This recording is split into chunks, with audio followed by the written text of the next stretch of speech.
control the vertical.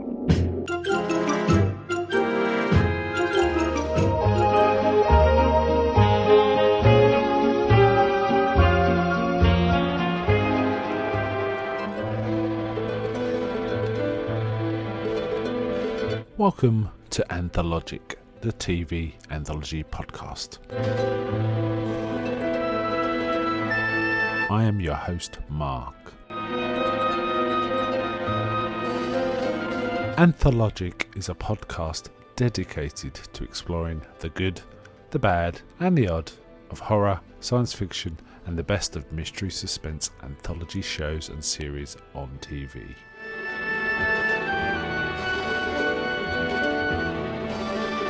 Join me as we slip through the cracks of reality to approach the extremes of experience, where we can peruse the stories and art of a sinister fairground of strange and wonderful rides. And now we go on to the show that is the focus of this particular episode.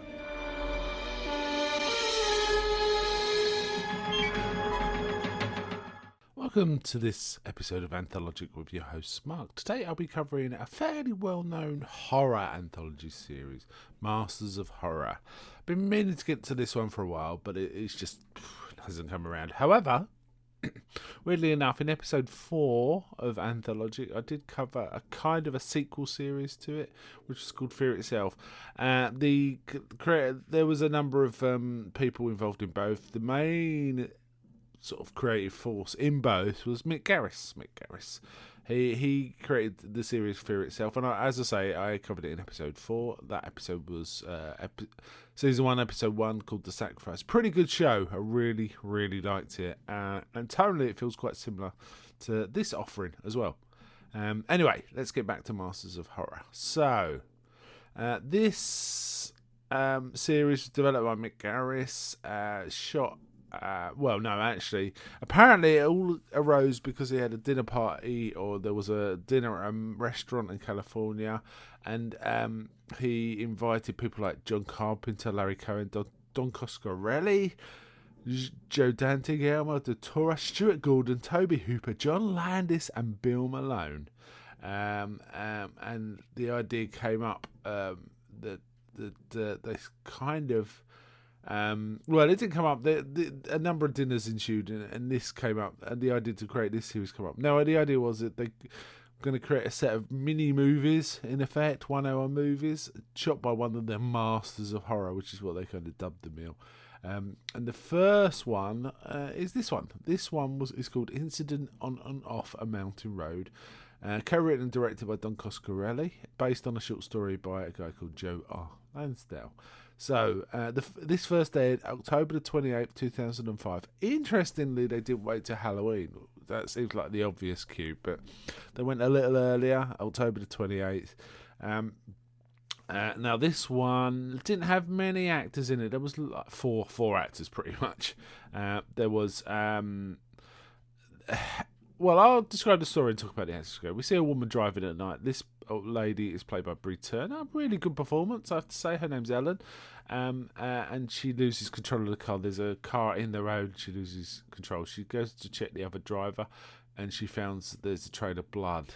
And then and this is all very shaky cam, storm at night shooting. It's kind of interesting. She meets this tall, bald, weird-looking, white-skinned, sort of mad killer, who she dubs Moonface because he's white-skinned and they're in the moonlight, and there's a lot of moonlight stuff in this. And he's driving the driver of the other vehicle away. Ellen manages to... He attacks her, and she looks like she's gonna, but she actually jumps off the side of the road down a hill, rolls down, and manages to escape in. But then we start getting flashbacks of her. Now, it's an interesting contrast, this, what happens here. Oh, I'm going to spoil this, by the way.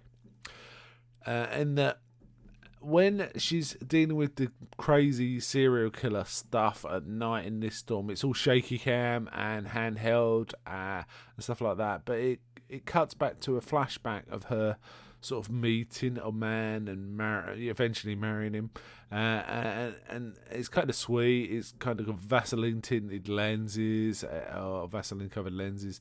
And there's kind of a sweet romance, but he's got a weird edge to him. He's kind of obsessed with how you're gonna live when things go wrong and stuff like that. So he's a survivalist, and he starts, as part of their courtship, he starts training her in shooting and survival tactics and stuff like that.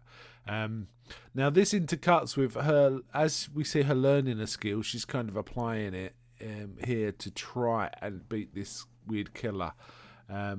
So she's doing all sorts of things, setting traps and setting up things so he'll be caught. Unfortunately, she even hurts herself with her own trap at one point, much to the killer's weird bemusement. He doesn't talk, this killer. He's got some human gestures. For example, he does do a shh at one point when she's talking,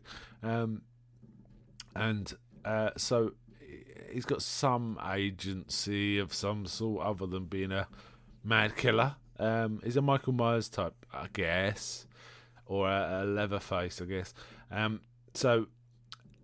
But he does catch her and he drags her off to this weird workshop where she wakes up in this basement and it's filled with these weird, corpses. She's filled with corpses. Oh, I have to say, she does encounter one of the corpses up on a tree, hung up in a tree, and he's got like holes through his head where the moonlight comes through, so it's almost like beams are coming out of what would be his eyes. So that's kind of quite an effective and weird image. Anyway, she gets stuck in this basement and she encounters this old bloke called Buddy, who appears mad, but he's sort of singing songs and talking, but Moonface has left him alone. He makes all sorts of weird references to what's going on as well. Now, interestingly, Buddy is played by Angus Scrimm. Did I mention this is directed by Don Coscarelli? I'm pretty sure I did. Angus Scrimm played the tall man in the Phantasm movies, heavily associated with Don Coscarelli. He directed at least the first one, possibly more, I can't remember. But he played the tall man. In this, he's a lot older. He's sitting down mostly, so we can't see he's particularly tall or anything like that.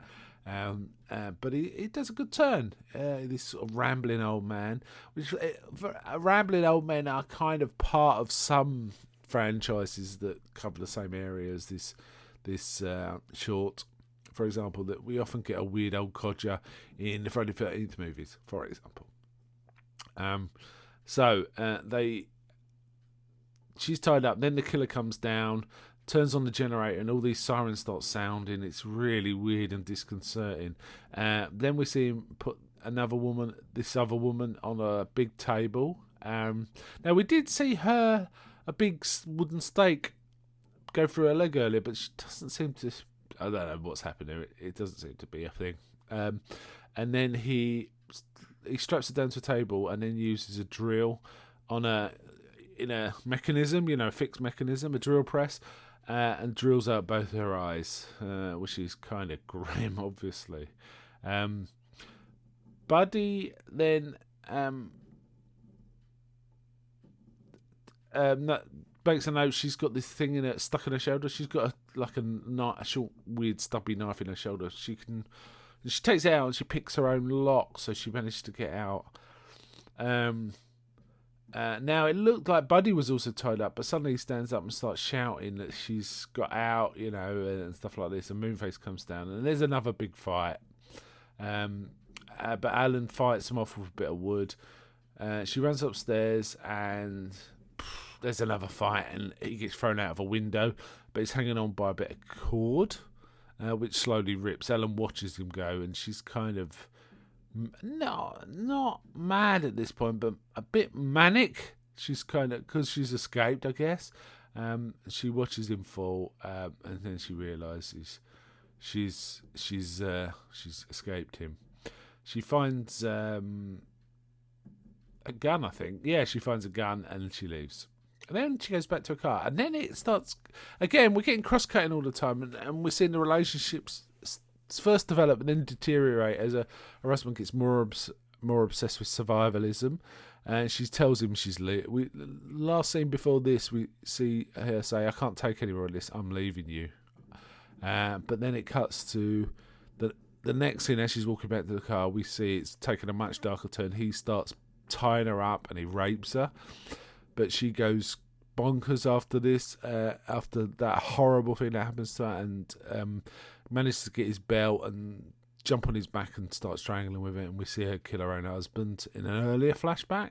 Now, interestingly, this particular one is shot different from the rest of the husband flashbacks, that husband and wife flashbacks. They're all shot in sort of daylight and colour, but in this particular one, when he attacks her and then she attacks him, it's more the colours saturated out of it, so it's much more like the now scenes we've been seeing.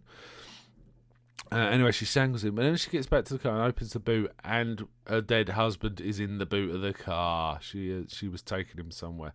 She actually drags him back to the hut. She drills out his eyes and hangs him up on a tree, much as part of the collection. She says, "You can call him Uncle Brucey."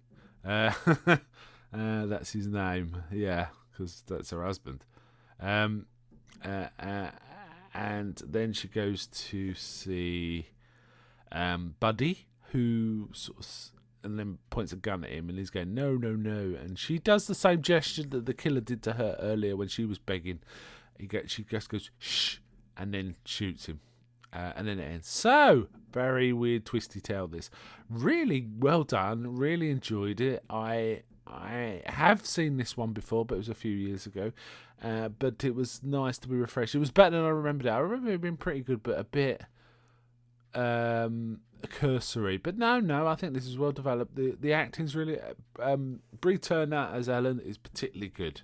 And she has to be, right? There's a lot. She's a scream queen through a lot of this, but she has to take this turn to a darker form near the end, and it works well. It's convincing. So, yeah, this is a good entry. I believe it got some good ratings, and I think the series as a whole is considered quite highly. And some of the later ones, for example, the next one after this is sort of H.P. Lovecraft-ish with Stuart Gordon. The one after that is Toby Hooper, which I have seen that one. It's called Dance of the Dead. So it's an interesting series. I mean, looking at the roll call, it's pretty impressive, the directors they got involved in this. I think I will be watching the rest of this series again soon. It ran for 2 seasons as well, so there's a lot there. There's 26 episodes in all. The first one is an impressive debut and sets up a viewer to want to watch more. If you're a horror person. If you're not, you aren't going to like this at all. But why are you listening to this podcast, I guess? So, Incident on and Off a Mountain Road, episode 1, season 1 of Masters of Horror. Very highly recommended, this one. So, go see it. So, that's it from me. But may I ask, is anybody out there? I'm not.